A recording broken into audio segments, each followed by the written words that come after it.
ನಮಸ್ಕಾರ. ನಾನು ನಿಮ್ಮ ಭಾಗ್ಯನಾರಾಯಣ ಬೊಗವರಪು. ನೀವು ನೋಡ್ತಾ ಇದ್ದೀರಿ ಸುದ್ದಿ ಸರ್ಕಲ್. ಎಪ್ಸ್ಟೀನ್ ಫೈಲ್ಸ್ ಇಡೀ ಜಗತ್ತಲ್ಲಿ ಒಂದೊಂದು ದೇಶದಲ್ಲಿ ಒಂದೊಂದು ರೀತಿಯಾಗಿ ಆ ಸರ್ಕಾರಗಳನ್ನ ಇಕ್ಕಟ್ಟಿಗೆ ಸಿಲುಕಿಸ್ತಾ ಇದೆ. ಯಾಕಂದ್ರೆ ಆ ಹೊಲಸಿನಲ್ಲಿ ಮಿಂದೆದ್ದವರು ಎಲ್ಲಾ ದೇಶದಲ್ಲೂ ಇದ್ದಾರೆ. ಭಾರತ ಎಸ್ಕೇಪ್ ಆಗುತ್ತೆ ಅಂತ ಅನ್ಕೊಂಡಿದ್ರು. ಯಾಕಂದ್ರೆ ಇದೇನೋ ಸಂಸ್ಕಾರಿ ಪಾರ್ಟಿ, ಸಂಸ್ಕಾರಿ ಸಂಘಟನೆಯಿಂದ ಬಂದಿರುವಂತಹ ವ್ಯಕ್ತಿಗಳು, ಆ ರೀತಿಯ ಜನ ಸರ್ಕಾರ ನಡೆಸ್ತಿರೋದು ಅಂತ. ಬಟ್ ಆ ಕೊಚ್ಚೆಯಲ್ಲಿ ಭಾರತೀಯರು ಇದ್ದಾರೆ ಅಂತ ಆಯ್ತು. ಕೊನೆಗೆ ಪ್ರಧಾನಮಂತ್ರಿ ನರೇಂದ್ರ ಮೋದಿ ಹೆಸರು ಬಂತು. ಹೇಗೋ ನರೇಂದ್ರ ಮೋದಿ ಹೆಸರು ಕೆಟ್ಟ ಕೊಳಕ ರೀತಿಯಲ್ಲಿ ಬರಲಿಲ್ಲ, ಬಟ್ ಏನೋ ಒಂದು ರೀತಿಯಲ್ಲಿ ಸಂಪರ್ಕ ಇತ್ತು, ಏನೋ ಒಂದು ಆಗಿದೆ ಎಪ್ಸ್ಟೀನ್ ಜೊತೆಯಲ್ಲಿ ನರೇಂದ್ರ ಮೋದಿದು ಸಹ ಅಂತ ಒಂದಷ್ಟು ಮಾಹಿತಿ ಬಂತು. ಆದ್ರೆ ಕೆಟ್ಟ ಕೊಳಕ ರೀತಿಯಲ್ಲಿಯೂ ಸಹ ಸಂಬಂಧ ಇದೆ ಅಂತ ಅನಿಲ್ ಅಂಬಾನಿದು ಬಂದ್ಬಿಡ್ತು. ಇದೆರಡರ ನಡುವೆ, ಮೋದಿ ಮತ್ತು ಅನಿಲ್ ಅಂಬಾನಿಯ ನಡುವೆ, ಮೋದಿ ಸಂಪುಟದಲ್ಲಿ ಸಚಿವರಾಗಿರುವಂತಹ ಹರ್ದೀಪ್ ಸಿಂಗ್ ಪುರಿ ಅನ್ನುವಂತಹ ಕೇಂದ್ರದಲ್ಲಿ ಆಯಿಲ್ ಮಿನಿಸ್ಟರ್, ಪೆಟ್ರೋಲಿಯಂ ಮಿನಿಸ್ಟರ್, ಅವರ ಹೆಸರು ಬಂತು. ಅವರ ಹೆಸರು ಬಹಳ ರೀತಿಯಲ್ಲಿ ಎಪ್ಸ್ಟೀನ್ ಜೊತೆಯಲ್ಲಿ ಆತ್ಮೀಯತೆ ಇತ್ತು. ಒಟ್ಟಿಗೆ ಹೋಗಿ ಊಟ ಮಾಡ್ತಿದ್ರು. ಅವ್ರ ಮನೆಗೆ ಇವರು ಹೋಗ್ತಿದ್ರು. ಯಾರು? ಹರ್ದೀಪ್ ಸಿಂಗ್ ಪುರಿ ಎಪ್ಸ್ಟೀನ್ ಮನೆಗೆ ಹೋಗ್ತಿದ್ರು ಅನ್ನುವಂಥದ್ದು ಎಲ್ಲವೂ ಬಹಿರಂಗ ಆಗಿದೆ.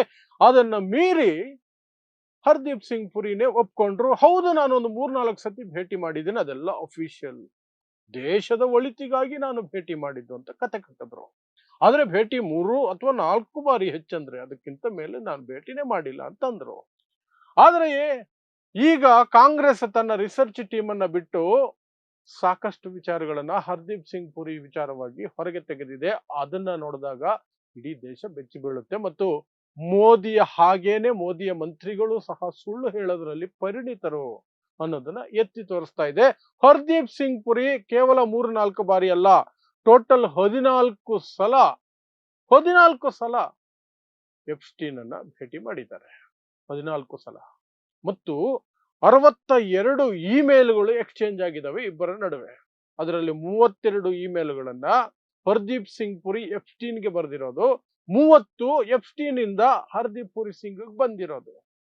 ಇಷ್ಟು ಮಾಹಿತಿ ಬಂದಿದೆ. ಸೊ ಇದರ ಒಳಗ ಮಾಹಿತಿಯನ್ನ ವಿವರಿಸುವಂತಹ ಪ್ರಯತ್ನವನ್ನು ಮಾಡ್ತೀನಿ. ಮತ್ತು ಇದು ಯಾವ ಮಟ್ಟಕ್ಕೆ ಹೋಗಬಹುದು, ಯಾಕೆಂದ್ರೆ ಇನ್ನೂ ಸಹ ಎಪ್ಸ್ಟೀನ್ ಫೈಲ್ಸ್ ಬಿಡುಗಡೆ ಆಗೋದು ಬಾಕಿ ಇದೆ. ಈಗ ಬಿಡುಗಡೆ ಆಗಿರೋದು ಸ್ಯಾಂಪಲ್ ಮಾತ್ರ. ಕಂತುಗಳಲ್ಲಿ ಬಿಡುಗಡೆ ಮಾಡ್ತಿರೋದು ಅಮೆರಿಕ ಜಸ್ಟಿಸ್ ಡಿಪಾರ್ಟ್ಮೆಂಟ್. 2 ಕಂತಾಗಿದೆ. 2 ಕಂತಿನಲ್ಲಿ ಇಷ್ಟು ಗಬ್ಬೆದ್ದೋಗಿದೆ. ಮುಂದೆ ಏನೇನು ಬರಬಹುದೋ ಗೊತ್ತಿಲ್ಲ. ಒಟ್ನಲ್ಲಿ ಹರ್ದೀಪ್ ಸಿಂಗ್ ಪುರಿ ಅವರ ಸುಳ್ಳುಗಳು ಹೇಗೆ ಬರ್ಸ್ಟ್ ಆದವು, ವಾಸ್ತವ ಏನು ತಿಳಿಸುವಂತಹ ಪ್ರಯತ್ನವನ್ನು ಮಾಡ್ತೀನಿ. ಸೊ ನಾನು ಆಗ್ಲೇ ಹೇಳ್ದಂಗೆ ಎಪ್ಸ್ಟೀನ್ ಫೈಲ್ಸ್ ಇಂದ ಇಡೀ ಜಗತ್ತಿನಲ್ಲಿ ರಾಜೀನಾಮೆಗಳು ಕೊಡ್ತಿದ್ದಾರೆ. ಪಾಪ ಅವರೆಲ್ಲ ಗೌರವ ಉಳಿಸಿಕೊಳ್ಳಬೇಕು ಅಂತಿರುವವರು. ಅವ್ರ ಹೆಸರು ಬಂದ ತಕ್ಷಣ ರಾಜೀನಾಮೆ ಕೊಡ್ತಾವ್ರೆ. ನಮ್ಮಲ್ಲಿ ಹಂಗಲ್ವಲ್ಲ. ನಮ್ಮಲ್ಲಿ ಏನೇ ಮಾಡಿದ್ರು ಸಹ ಮೋದಿ ಮಾಡಿದ್ರೆ ಯೋಚನೆ ಮಾಡಿನೇ ಮಾಡಿರ್ತಾರೆ, ಒಳ್ಳೇದಕ್ಕೆ ಮಾಡಿರ್ತಾರೆ ಅಂತ ನಂಬುವಂತ ಅಂಧಭಕ್ತರು ಮತ್ತು ನಂಬಿಸುವಂತಹ ಎಂಜಲು ಗೋಧಿ ಮಾಧ್ಯಮಗಳು ದೊಡ್ಡ ಮಟ್ಟದಲ್ಲಿ ಇರೋದ್ರಿಂದ ಇವರು ಏನು ಬೇಕಾದ್ರೂ ಮಾಡಿ ಬಚಾವಾಗಬಹುದು ಅನ್ನುವಂತಹ ದುರಹಂಕಾರ ಮತ್ತು ಒಂದು ರೀತಿ ಮೊಂಡುತನಕ್ಕೆ ಬಿದ್ದು ಬಿಟ್ಟಿದ್ದಾರೆ ಮೋದಿ ಅಂಡ್ ಟೀಮ್. ಆ ಮೊಂಡುತನದ ಭಾಗವಾಗಿ ಮೋದಿ ಅಂತೂ ಸದನಕ್ಕೆ ಬರ್ತಾ ಇಲ್ಲ, ಸದನದಿಂದಲೇ ಪರಾರಿ. ಇನ್ನು ಮೋದಿಯ ಮಂತ್ರಿ ಮಿಸ್ಟರ್ ಹರ್ದೀಪ್ ಸಿಂಗ್ ಪುರಿ, ಕೇಂದ್ರ ಪೆಟ್ರೋಲಿಯಂ ಸಚಿವ, ಅವರು ಒಂದು ಪ್ರೆಸ್ ಕಾನ್ಫರೆನ್ಸ್ ಮಾಡಿ ಒಪ್ಕೊಂಡ್ಬಿಟ್ರು ಕೊನೆಗೆ, ಪ್ರೆಷರ್ ಜಾಸ್ತಿಯಾಗಿ. ಹೌದು, ನಾನು ಭೇಟಿ ಮಾಡಿದ್ದೆ, ಆದ್ರೆ 3-4 ಸಲ ಮಾತ್ರ ಅಂತ. ಆದ್ರೆ ವಾಸ್ತವವಾಗಿ ವಿತ್ ಡೇಟ್ಸ್ ಕಾಂಗ್ರೆಸ್ ಡಾಕ್ಯುಮೆಂಟ್ಗಳನ್ನು ಬಿಡುಗಡೆ ಮಾಡಿದೆ. ಸೊ ಆ ಡೇಟ್ಗಳು ಯಾವುದು?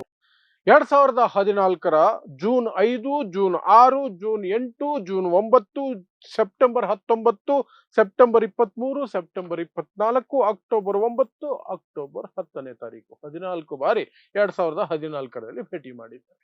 2014 ಯಾವ ವರ್ಷ?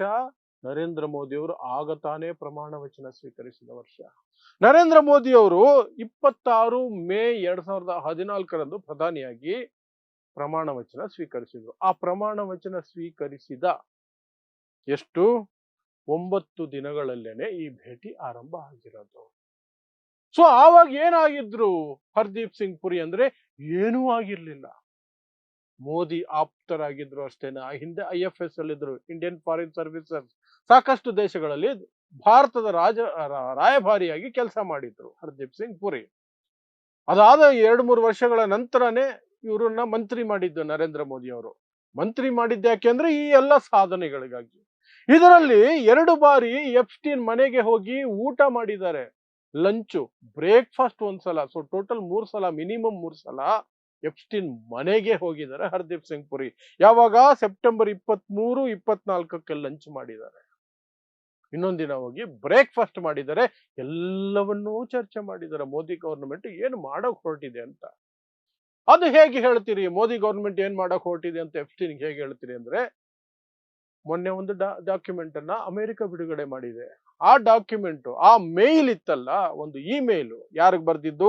ರೈಡ್ ಆಫ್ಮನ್ ಅನ್ನುವಂತಹ ಒಬ್ಬ IT ಕಂಪನಿಯ ದಿಗ್ಗಜನಿಗೆ ಎಪ್ಸ್ಟೀನ್ ಬರ್ದಿರುವಂತಹ ಮೇಲ್. ಯಾವಾಗ ಬರ್ದಿರೋದು ಅಂದ್ರೆ ನವೆಂಬರ್ 2014ರಲ್ಲಿ ಬರ್ದಿರುವಂತಹದ್ದು. ನವೆಂಬರ್ 2014ರಲ್ಲಿ ಬರ್ದಿರುವಂತಹ ಮೇಲು. ಅದರಲ್ಲಿ ಏನಿದೆ ಅಂದ್ರೆ, ಭಾರತ, ಇಂಡಿಯಾ ಏನು ಮೇಕ್ ಇನ್ ಇಂಡಿಯಾ ಅಲ್ಲ, ಡಿಜಿಟಲ್ ಇಂಡಿಯಾ. ಡಿಜಿಟಲ್ ಇಂಡಿಯಾ ಅನ್ನುವಂತಹ ಯೋಜನೆ ತರ್ತಾ ಇದೆ. ಎಲ್ಲವನ್ನೂ ಡಿಜಿಟಲೈಸ್ ಮಾಡುತ್ತೆ. ಅದರ ಲಾಭವನ್ನ ನೀವು ಪಡ್ಕೊಳ್ಳೋದಕ್ಕೆ ನೋಡಿ ಅಂತ ಹೇಳಿ ರೀಡ್ ಆಫ್ಮನ್ಗೆ ಮೇಲ್ ಹಾಕಿರೋದು ಎಪ್ಸ್ಟೀನು. ಭಾರತದ ಜನತೆಗೆ ಅದನ್ನ ಅನೌನ್ಸ್ ಮಾಡಿದ್ದೆ ಯಾವಾಗ ಗೊತ್ತಾ?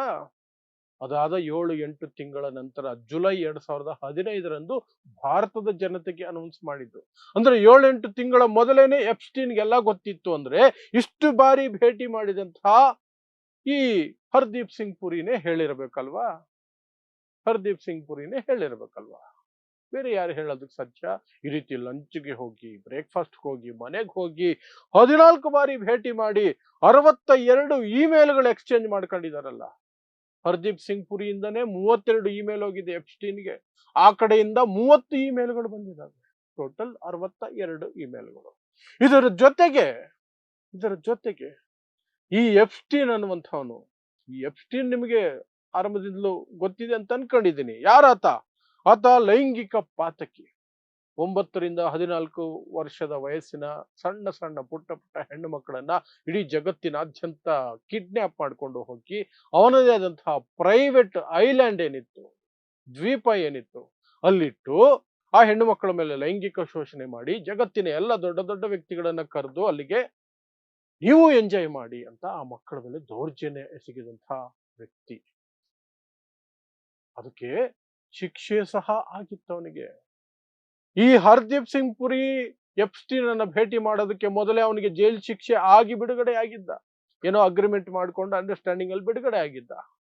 ಆಲ್ರೆಡಿ ಆತ ಅಪರಾಧಿ ಆಗಿದ್ದ ಇಂತಹ ಪ್ರಕರಣಗಳಲ್ಲಿ. ಆದರೂ ಸಹ ಹರ್ದೀಪ್ ಸಿಂಗ್ ಪುರಿ ಆತನಿಗೆ ಮನೆಗೆ ಹೋಗಿ ಲಂಚ್ ಮಾಡಿ, ಬ್ರೇಕ್‌ಫಾಸ್ಟ್ ಮಾಡಿ, 14 ಬಾರಿ ಮುಖತಃ ಭೇಟಿ ಮಾಡಿ, 62 ಇಮೇಲ್‌ಗಳನ್ನು ಎಕ್ಸ್ಚೇಂಜ್ ಮಾಡಿಕೊಂಡು ಮಾಡಿದ್ದಾಗ ಭಾರತದ ಯೋಜನೆಗಳು ಭಾರತದ ಜನತೆಗೆ ಗೊತ್ತಾಗೋದಕ್ಕಿಂತ ಮೊದಲೇನೆ ಅವನು ಮುಂದೆ ಹೋಗ್ತಿತ್ತು. ಅಂದ್ರೆ ಪ್ರತಿಯೊಂದು ವಿಚಾರನೂ ಅವನಿಗೆ ತಲುಪಿಸಲಾಗ್ತಿತ್ತು. ಅವನೇನ್ ಮಾಡ್ತಿದ್ದ? ಅವನು ಪವರ್ ಬ್ರೋಕರ್. ಅವನು ದೊಡ್ಡ ದೊಡ್ಡ ವ್ಯಕ್ತಿಗಳಿಗೆ ನಿನ್ಗೇನ್ ಕೆಲಸ ಆಗ್ಬೇಕು, ಅವನಿಂದ ಆಗ್ಬೇಕಾ, ನಾನ್ ಕಾಂಟ್ಯಾಕ್ಟ್ ಮಾಡ್ಕೊಡ್ತೀನಿ, ನನ್ನ ದ್ವೀಪಕ್ಕೆ ಬನ್ನಿ, ಎಂಜಾಯ್ ಮಾಡಿ, ಬೆತ್ತಲಾಗಿ ಅಲ್ಲಿ ಏನ್ ಬೇಕಾಗ್ಲಿ ನಿಮಗೆ ಮಾತುಕತೆಗೆ ಅವಕಾಶ ಇರುತ್ತೆ, ನೀವು ಒಬ್ರಿಗೊಬ್ರು ಮಾಡ್ಕೊಳ್ಳಿ ಅಂತ. ಅದೇ ರೀತಿಯಲ್ಲೇ ನರೇಂದ್ರ ಮೋದಿ ಅವರ ಹೆಸರು ಬಂದಿದ್ದು ಈ ಎಪ್ಸ್ಟೀನ್ ಸಲಹೆ ಮೇರೆಗೆನೆ. ಇಸ್ರೇಲ್ ಪ್ರವಾಸದ ಸಂದರ್ಭದಲ್ಲಿ 2017ರಲ್ಲಿ ನರೇಂದ್ರ ಮೋದಿ ಅವರು ಟ್ರಂಪ್ಗೆ ಅನುಕೂಲ ಆಗೋ ರೀತಿಯಲ್ಲಿ, ಟ್ರಂಪ್ಗೆ ಮೆಚ್ಚುಗೆ ಹಾಕುವ ರೀತಿಯಲ್ಲಿ ತಾಳಕ್ಕೆ ತಕ್ಕಂತೆ ಕುಣಿದರು ಅಂತ ಹೇಳ್ಕೊಂಡಿದ್ದಾನೆ ಎಪ್ಸ್ಟೀನ್ ಅವನ ಡಾಕ್ಯುಮೆಂಟ್ಗಳಲ್ಲಿ. ಕುಣಿದರು ಯಾರು? ಭಾರತದ ಪ್ರಧಾನಮಂತ್ರಿ ನರೇಂದ್ರ ಮೋದಿ. ಅದರ ಜೊತೆಗೆ ಇನ್ನೊಂದು ಇಮೇಲು ಎಪ್ಸ್ಟೀನು ರೈಡ್ ಹಾಫ್ಮನ್ಗೆ ಬರೆದಿರುವಂತಹದ್ದು ಅನಿಲ್ ಅಂಬಾನಿ ಕುರಿತಾಗಿ. ಭಾರತದಲ್ಲಿ ನಮ್ಮ ವ್ಯಕ್ತಿ ಇದ್ದಾನೆ ಅನಿಲ್ ಅಂಬಾನಿ, ಆತನನ್ನ ಉಪಯೋಗಿಸ್ಕೊಳ್ಳಿ, ನಮ್ಮ ವ್ಯಕ್ತಿ. ಯಾಕೆ ಅನಿಲ್ ಅಂಬಾನಿ ಮೇಲೆ ಅಷ್ಟು ಖುಷಿ ಅಂದ್ರೆ, ಅಷ್ಟು ನಂಬಿಕೆ ಅಂತಂದ್ರೆ, ಅನಿಲ್ ಅಂಬಾನಿ ಅಲ್ಲಿಗೆ ಹೋದಾಗ, ಎಪ್ಸ್ಟೀನ್ ಅಲ್ಲಿಗೆ ಹೋದಾಗ ಎಂಥ ಹುಡುಗಿ ಬೇಕು? ಡಚ್ ಹುಡುಗಿ, ಉದ್ದನೆ ಕೂದಲಿರುವಂತಹ ಮಾಡೆಲ್, ಉದ್ದ ಮಾಡೆಲ್ ಬೇಕು. ಇದೆಲ್ಲ ಎಪ್ಸ್ಟೀನ್ ಜೊತೆ ಸಂಭಾಷಣೆ ಮಾಡಿರುವಂತಹ ಡಾಕ್ಯುಮೆಂಟ್ಗಳನ್ನು ಸಹ ಈ ಡಾಕ್ಯುಮೆಂಟ್ಗಳಲ್ಲಿ ನೀವು ನೋಡಬಹುದು. ಹಾಗಾಗಿ ಅನಿಲ್ ಅಂಬಾನಿ ಎಪ್ಸ್ಟೀನ್ಗೆ ಆ ರೀತಿಯ ಗೆಳೆಯ. ಇನ್ನು ಈ ಹರ್ದೀಪ್ ಸಿಂಗ್ ಪುರಿ ಈ ರೀತಿಯ ಗೆಳೆಯ. ಮುಖತಃ ಭೇಟಿ, 16 ಇಮೇಲ್ಗಳು. ಭಾರತದ ಯೋಜನೆಗಳೇ ಆಲ್ಮೋಸ್ಟ್ ಎಪ್ಸ್ಟೀನ್ ಅನ್ನು ಕೇಳಿ ಮಾಡ್ತಿದ್ರ. ಎಫ್ಸ್ಟೀನ್ ಗಮನಕ್ಕೆ ತರ್ತಿದ್ರ ಪ್ರತಿಯೊಂದನ್ನ, ಪ್ರತಿ ಫೈಲು ಅಲ್ಲಿಗೆ ಹೋಗ್ತಿತ್ತ ಅನ್ನುವ ಅನುಮಾನ ಮೂಡಿಸುವ ಮಟ್ಟಕ್ಕೆ ಈ ಪ್ರಕರಣ ಇವಾಗ ತಿರುಗ್ತಾ ಇದೆ. ಇಷ್ಟಾದರೂ ಸಹ ಹರ್ದೀಪ್ ಸಿಂಗ್ ಪುರಿಯಿಂದ ರಾಜೀನಾಮೆ ಪಡ್ಕೊಳ್ಬೇಕು ಅಂತ ನರೇಂದ್ರ ಮೋದಿಗೆ ಅನ್ನಿಸ್ತಾನೆ ಇಲ್ಲ. ಬೇರೆ ದೇಶಗಳಲ್ಲಿ ಹೆಸರು ಬಂದಿದ್ದಕ್ಕೆ ಅಲ್ಲಿನ ಪ್ರಧಾನಿಗಳು, ಪ್ರೆಸಿಡೆಂಟ್ಗಳು, ಸುಲ್ತಾನ್ಗಳು ರಾಜೀನಾಮೆ ಕೊಡ್ತಾವ್ರೆ. ಇಲ್ಲಿ ನರೇಂದ್ರ ಮೋದಿನೇ ರಾಜೀನಾಮೆ ಕೊಡ್ಬೇಕು ಹಾಗೆ ನೋಡಿದ್ರೆ. ಆದ್ರೆ ರಾಜೀನಾಮೆ ನರೇಂದ್ರ ಮೋದಿ ಕೊಡೋದ್ ಬಿಡಿ, ತನ್ನ ಮಂತ್ರಿಯಿಂದ ಪಡ್ಕೊಳ್ಳೋಕ್ಕೂ ಸಹ ಮೋದಿ ಅವರು ಮನಸ್ಸು ಮಾಡ್ತಾ ಇಲ್ಲ, ಇಷ್ಟ ಇಲ್ಲ, ಮಾಡಲ್ಲ, ನಾವು ತಗೊಳ್ಳಲ್ಲ, ನಾವೇನು ತಪ್ಪು ಮಾಡಿಲ್ಲ. ಅದನ್ನ ಡಿಫೆಂಡ್ ಮಾಡ್ಕೊಳ್ಳೋದಕ್ಕೆ ಗೋಧಿ ಎಂಜಲು ಮಾಧ್ಯಮಗಳನ್ನು ಛೂ ಬಿಟ್ಟಿದ್ದಾರೆ. ಎಂಜಲು ಮಾಧ್ಯಮಗಳು ಡಿಫೆಂಡ್ ಮಾಡ್ಕೊಳ್ಳಿ. ಎಪ್ಸ್ಟೀನು ಅವನೇನೋ ಅಪರಾಧ ಮಾಡಿರಬಹುದು, ಆದ್ರೆ ಪವರ್ ಬ್ರೋಕರ್ ಅಲ್ಲ, ನಮ್ಗೆ ಅನುಕೂಲ ಆಗೋ ರೀತಿಯಲ್ಲಿ ಯಾರನ್ನಾದ್ರೂ ಭೇಟಿ ಮಾಡಿಸ್ತಾನೆ ಅಂದ್ರೆ ಅದಕ್ಕೆ ಬಳಸ್ಕೊಂಡಿರ್ತೀವಿ, ಅದರಲ್ಲಿ ಏನಿದೆ ಅಂತಾರೆ. NDTV ಆ ಮಾತು ಹೇಳುತ್ತೆ. ಅದಾನಿಯ ಕಂಪನಿ ಅದು, ಅದಾನಿ ಒಡೆತನದ NDTV ಹೇಳುತ್ತೆ, NDTV ಆಂಕರ್ ಹೇಳ್ತಾರೆ. ಅದರಲ್ಲಿ ಒಂದು ತಪ್ಪು, ಅವನು ಅಪರಾಧ ಮಾಡಿದ್ರೆ ಅದು ಬೇರೆ ಕತೆ, ನಮಗೇನಕ್ಕೆ ಬೇಕು ಅದನ್ನ ಬಳಸ್ಬೇಕು. ಪುಟ್ಟ ಪುಟ್ಟ ಮಕ್ಕಳ ಮೇಲೆ ದೌರ್ಜನ್ಯ ಎಸಗಿದವರು, ಕೊಲೆ ಮಾಡಿರೋ ಅಂತಹ ಪ್ರಕರಣಗಳಿದಾವೆ. ಮಾಂಸ ತಿಂದಿದ್ದಾರೆ, ಮನುಷ್ಯರ ಮಾಂಸ ಅಂತೆಲ್ಲ ಇದೆ ಕೆಲವು ಡಾಕ್ಯುಮೆಂಟ್ಗಳಲ್ಲಿ. ಅಂಥವನನ್ನ ಭೇಟಿ ಮಾಡೋದ್ರಲ್ಲಿ ತಪ್ಪೇನಿಲ್ಲ ಅಂತ NDTV ಹೇಳುತ್ತೆ. ಬೇರೆ ಮಾಧ್ಯಮಗಳು ಆಲ್ಮೋಸ್ಟ್ ಆ ಟೋನಲ್ಲೇ ಮಾತಾಡ್ತಿರೋದು. ರಾಜೀನಾಮೆ ಪಡ್ಕೊಳ್ಳಲ್ಲ ಅನ್ನೋದನ್ನ ನರೇಂದ್ರ ಮೋದಿ ಅವರು ಸ್ಪಷ್ಟಪಡಿಸಿದ್ರು ನಿನ್ನೆ. ಹೇಗೆ ಅಂದ್ರೆ, ಹರ್ದೀಪ್ ಸಿಂಗ್ ಪುರಿ ಬರ್ತ್ಡೇಗೆ ತಮ್ಮ ಸೋಷಿಯಲ್ ಮೀಡಿಯಾದಲ್ಲಿ ದೊಡ್ಡ ಶುಭಾಶಯ ತಿಳಿಸ್ಬಿಟ್ರು. ಅದು ಸ್ಪಷ್ಟವಾಗಿ ಹೇಳ್ತಾ ಇತ್ತು, ನಾನು ಹರ್ದೀಪ್ ಸಿಂಗ್ ಪುರಿ ಬೆನ್ನಿಗೆ ನಿಂತಿದ್ದೀನಿ ಅಂತ ನರೇಂದ್ರ ಮೋದಿ ಅವರು ಸ್ಪಷ್ಟಪಡಿಸಿದ ಹಾಗೆ ಇತ್ತು ಇಡೀ ಜಗತ್ತಿಗೆನೆ, ಬರೀ ದೇಶಕ್ಕಲ್ಲ ಇಡೀ ಜಗತ್ತಿಗೆನೆ. ಇಡೀ ಜಗತ್ತಲ್ಲಿ ಎಪ್ಸ್ಟೀನ್ ವಿಚಾರದಲ್ಲಿ ಛೀ ಥೂ ಅಂತ ಆಗ್ತಿದ್ರೆ, ಇಲ್ಲಿ ಎಪ್ಸ್ಟೀನ್ ಜೊತೆಯಲ್ಲಿ ಅಂಥ ನಿಕಟ ಸಂಪರ್ಕ ಹೊಂದಿದ್ದ ವ್ಯಕ್ತಿಗೆ ನರೇಂದ್ರ ಮೋದಿ ಬರ್ತ್ಡೇಗೆ ವಿಶಸ್, ಆ ಮೂಲಕ ಬೆಂಬಲ. ಅರ್ಥ ಮಾಡ್ಕೊಳ್ಳಿ. ಸೊ ಈ ರೀತಿಯಾಗಿ ಕಾಂಗ್ರೆಸ್ನ ಪವನ್ ಖೇರಾ ಒಂದು ಪ್ರೆಸ್ ಕಾನ್ಫರೆನ್ಸ್ ಮಾಡಿ ಎಲ್ಲ ಮಾಹಿತಿಯನ್ನು ಹೊರಗಿಟ್ಟಿದ್ದಾರೆ. ಇನ್ನೂ ಏನೇನು ಬರ್ತಾವೋ ಗೊತ್ತಿಲ್ಲ. ಒಟ್ಟಿನಲ್ಲಿ ಈಗ ಸದ್ಯಕ್ಕೆ ಇಷ್ಟು ಮಾಹಿತಿ ಬಂದಿದೆ. ಆ ಮೂಲಕ ಹರ್ದೀಪ್ ಸಿಂಗ್ ಪುರಿ ಎಪ್ಸ್ಟೀನ್ ಅನ್ನ ಕೇವಲ 3-4 ಬಾರಿ ಮಾತ್ರ ಭೇಟಿ ಮಾಡಿದ್ದೆ ಅಂತ ಹೇಳಿದ್ದು ಸಹ ಸುಳ್ಳು.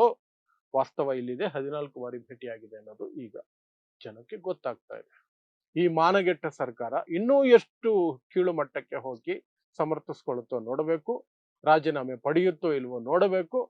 ಹೆಂಗೂ ಮಾರ್ಚ್ 9ನೇ ತಾರೀಕಿನಿಂದ ಇನ್ನೊಂದು ಸುತ್ತಿನ ಅಧಿವೇಶನ ನಡೆಯುತ್ತೆ, ಸಂಸತ್ತಿನ ಅಧಿವೇಶನ.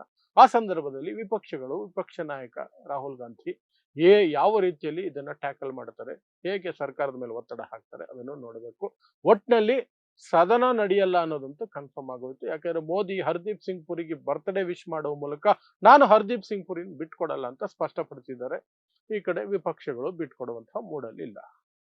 ಸೊ ಏನೋ ಒಂದು ಆಗತ್ತೆ. We have to wait till March 9th ಅಷ್ಟೇ. ಇಂತಹದೇ ವಿಶೇಷ ಸುದ್ದಿಗಳಿಗಾಗಿ ನೋಡ್ತಾ ಇರಿ ಸುದ್ದಿ ಸರ್ಕಲ್. ನಾನು ನಿಮ್ಮ ಭಾಗ್ಯನಾರಾಯಣ ಬೊಗವರಪು.